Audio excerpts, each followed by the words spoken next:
हिंगोली जिले की जहां बीते 4 से 5 दिनों से हो रही मूसलाधार बारिश ने जनजीवन अस्त व्यस्त कर दिया है।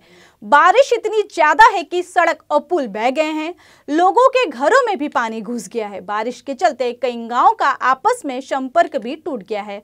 मूसलाधार बारिश के चलते जिले में किसानों को बड़े पैमाने पर नुकसान हुआ है। दरअसल खेतों में पानी भर जाने के कारण फसलें नष्ट हो गई है।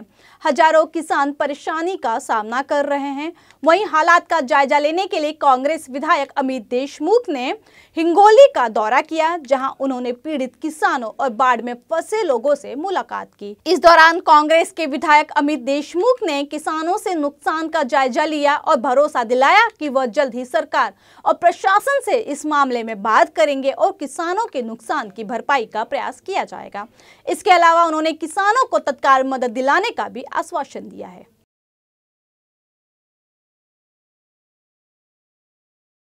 ते देखील काम त्यांना या अतिवृष्टीमुळे पूर परिस्थितीमुळे उपलब्ध होणार नाही आहे, म्हणून शासनाने त्याची दखल घ्यावी आणि त्यांना मदत करावी, आर्थिक मदत करावी अशी त्यांची मागणी आहे। ती देखील आम्ही मागणी आमच्या काँग्रेस पक्षाच्या शिष्टमंडळाद्वारे जिल्हाधिकाऱ्याकडे आम्ही नोंदवणार आहोत। आणि अगदीच आता हिंगोलीमध्ये आताही पाऊस सुरू आहे, आपण संवाद साधतो या क्षणी पर्जन्यमान सुरूच आहे।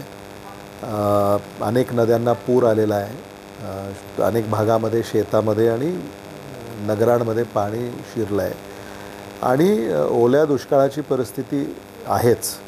त्यामुळे शासनाने देखील याचं सर्वेक्षण करून पंचनामे करून नुकसान भरपाई यासाठी पावलं उचलावीत आणि ओला दुष्काळ जाहीर करण्यासंदर्भामध्ये त्यांनी सर्वेक्षण करावं अशी आमची मागणी आहे।